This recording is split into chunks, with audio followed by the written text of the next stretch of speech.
What about people who have said, I'm drawn to nothing? And people have come to me and said, will you help me create a passion? Yeah. I have no idea how to get passionate about anything. How do you? See, I kind of have, I don't believe people when they say that. And because I hear that all the time over the years too. Good, Like when I hear people say, I don't have a passion, I've got no passion, I think that they have caked themselves over with so many limiting beliefs, limiting choices about life, so many negative emotions, and let's get specific here. Yeah. Beliefs like they can't make it happen, they're not good enough, they don't have what it takes, they're not worthy, fear, anger, whatever, guilt, all those things that kind of bog us down and lower our vibration, that they're not being honest when they say that they don't have an affinity or something they'd love to do. They just don't believe that there's any way that they can make it happen if they could really do what they wanted to do. So part of it is, for me, getting that person to have a willingness to suspend disbelief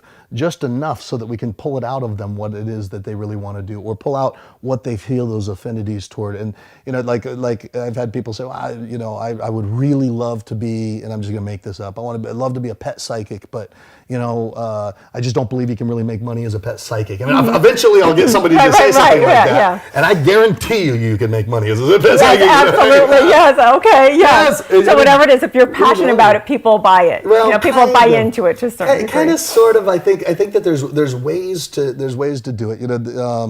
I remember an early teacher said that money's a measurement of the value we create for other people. A later teacher said money's a measurement for the value that we create for other people in the eyes of the current marketplace. Because the market can either value it or not value it. Yes. And if they don't value what you bring to the table, your specialty or what you love may be making little seashell necklaces, but the market may not value that, and you may not be paid in relationship with it. But making those seashell necklaces, if we were to chunk up on that and say, what's important to you about that, it could be the creativity. And creativity, there's a lot of places we could go with creativity.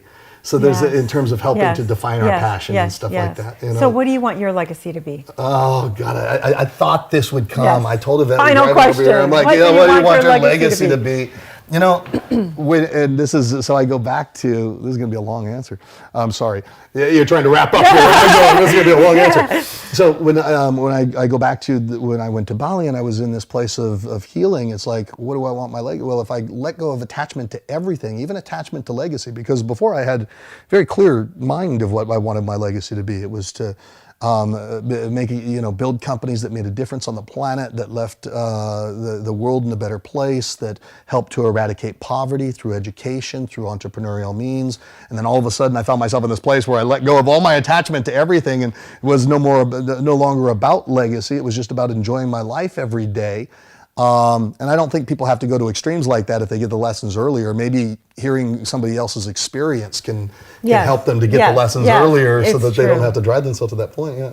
But so I let go of everything. So now my legacy's kind of redefining, and I go back to Walt Disney. I don't know, but it's bright and it's glittery. It's out there someplace. So I care less about legacy today than I did when I started. And the reason why is because legacy to me had always meant, how's my name going to live on? Or how's and I don't care it's not that I don't care how my name lives on, but my life has become not so much about the attachment to when you're gone. Yeah, so when I'm gone, I'm gone, and it doesn't really matter. What I do want to do is I want to put more positivity into this quantum soup of pure potentiality that we live in than negativity. So if I can inject positivity by doing incredible works in the world, and there's things that are meaningful to me. I hate to hear about people. I hate to hear about injustice, especially in regards to women and children,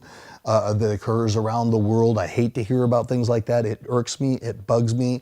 I don't like to think about the fact that there's people that are starving in the world. So it's like I can imagine whatever it is that I create as we're moving forward, that we continue to help to liberate people's minds so that they can go out and be, do, have, and create whatever it is that they want in their life, and at the same time alleviate some of those major issues on the planet. How we do that, there was a time in my life where I would have said we want to eradicate poverty by this date, and we want to do this and that. It's not so much that anymore. Right now, it's just a direction, and it's like if I can put more good out, then I think the Yes. nature of the world That's changes. great. That's So, great. yeah, Yes. that's how I'm thinking now. Yeah, Okay. you could interview me at the end of the year, and I might say something different. Yeah, that's the beauty of it. It always changes, but you were wonderful. Yeah. You were wonderful. Thank